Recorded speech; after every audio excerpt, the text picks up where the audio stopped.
का तकिया कलाम। सिद्धि की एक आदत थी, उसे इंग्लिश के शब्दों को अपनी हर बात के बीच में बोलने का बड़ा शौक था, खास तौर से स्टॉप। स्टॉप मम्मी जी, ये क्या कर रही हैं? बिल्कुल स्टॉप हो जाइए। कितनी बार कहा है कि किचन में कुछ भी सामान इधर उधर करने से पहले पूछ लीजिए। अरे क्या स्टॉप स्टॉप करती रहती है, तेरा बस चले तो पूरी दुनिया स्टॉप करा दे। और हाँ, सामान इधर उधर नहीं, मैं बस ये देख रही थी कि चीनी कहाँ है, चाय पीने की तलब थी। स्टॉप मम्मी जी, अब ये मत बोलिए कि आपको ये भी नहीं पता कि किचन में चीनी कहाँ होती है। सास को सिद्धि की बात बिना सर पैर की लगती है। वो उससे बहस नहीं करना चाहती, सो वहाँ से निकल जाती है। सिद्धि कमरे में। स्टॉप, मैं कहती हूँ बिल्कुल स्टॉप। मैंने कहा बिल्कुल स्टॉप। नहीं करता स्टॉप बिल्कुल। अरे यार, बिजली के वायर जोड़ रहा था, तुमने स्टॉप होने के लिए बोला और ये देखो क्या हुआ, करंट लग गया। अब करंट लगने पर चिल्ला रहा हूँ तो भी स्टॉप। अरे चाहती क्या हो तुम? स्टॉप, मैं क्या चाहती हूँ? अरे अब कैसे स्टॉप हो जाऊं? मेरा मतलब है स्टॉप स्टॉप। सिद्धि फिर चली जाती है सब्जी वाले के पास। भैया, वो बैंगन किलो और आलू 5 किलो। Stop stop. काफी देर होने के बाद भी सिद्धि को उसका सामान नहीं मिलता।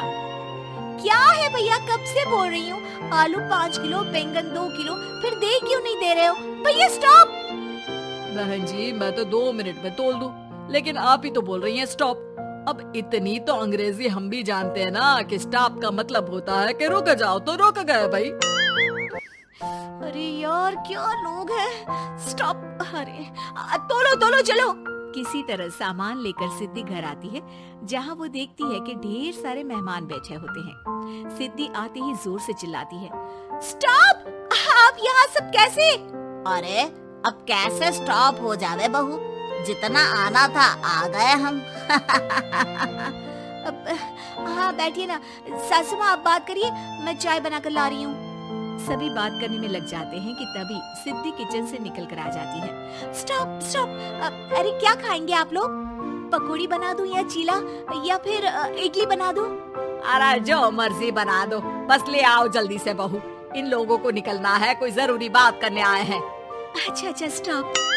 सिद्धि स्टॉप वाला अपना तकिया कलाम बोलकर निकल जाती है, लेकिन थोड़ी देर बाद जब वो कमरे में चाय नाश्ते के साथ आती है तो जरूरी बात हो गई आप लोगों की?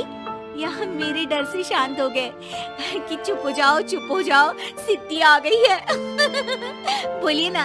बस जैसे ही सिद्धि ने कहा बोलिए ना, घर में चकर पकर की आवाज गूंजने लगती है। अरे तुम स्टॉप क्या बोल कर गई, सभी शांत हो गए, अब बात शुरू करेंगे। हाँ भाई बहू, तुम वो स्टॉप बोल कर गई तो हम लोगों को लगा कि शायद तुम भी सुनना चाहती हो कि हम लोग क्या बात कर रहे हैं। फिर जो मेहमानों की बात शुरू होती है वो घंटों बीत जाते हैं, चलती ही रहती है। अरे तेरे स्टॉप के चक्कर में दोपहर हो गई, अब जाकर सबके लिए जा खाना बना कर लिया। तभी स्टॉप नहीं बोला होता तो अब तक बात खत्म हो चुकी होती। बेचारी सिद्धि करती भी क्या, खुद के स्टॉप बोलने की आदत से खुद ही परेशानी मोल लेती है। आप लोग खाना खाकर जाइए, हाँ मैं जा रही हूँ बनाने। मम्मी जी, लेकिन स्टॉप, मैं ना खाना बना कर लाती हूँ। सिद्धि सबको खाना खिलाकर विदा करती है। पूरी तरह से थक चुकी सिद्धि शाम को पार्क में वॉक करने जाती है। स्टॉप यार, आज तो मैंने बहुत खा लिया, पेट लग रहा है कि फट ही जाएगा। सहेली एक जगह खड़ी होकर सिद्धि की बातें सुनती है। सिद्धि उसे दिन भर की सारी बातें कहती है। स्टॉप यार स्टॉप, चल मैं घर जा रही हूँ, सोचा था थोड़ा वॉक कर लूंगी, पेट हल्का हो जाएगा। सारा दिन काम कर कर के थक भी गई थी, लेकिन यार तेरे कारण बस खड़ी ही रह गई। वैसे तो पार्क करने क्या आई थी? और यार बड़ी अजीब लड़की है, मैंने कितनी बार बोला कि मैं वॉक पर आई थी, लेकिन तू स्टॉप स्टॉप बोलकर रोक लेती थी मुझे। यार प्लीज अब तू जा, मैं वॉक करके ही घर जाऊंगी। ओ यार, वो स्टॉप तो मेरा तकिया कलाम है। घर के सभी लोग सिद्धि के स्टॉप से परेशान थे।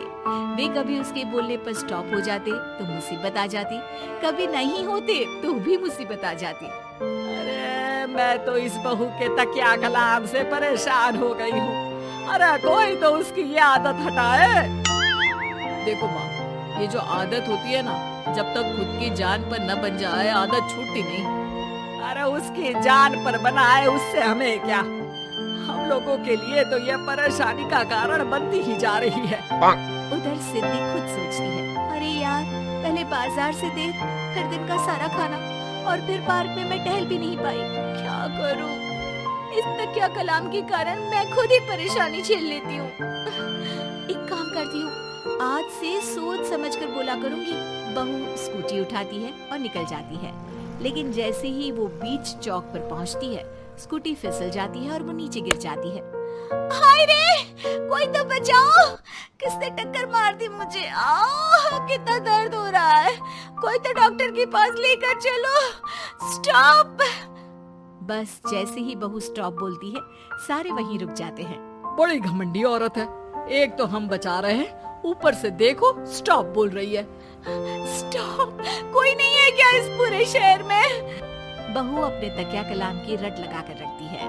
स्टॉप, कोई स्टॉप। लोग उसकी मदद के लिए आगे तो आते हैं, लेकिन जैसे ही उसका तकिया कलाम सुनते हैं, वहाँ से निकल जाते हैं।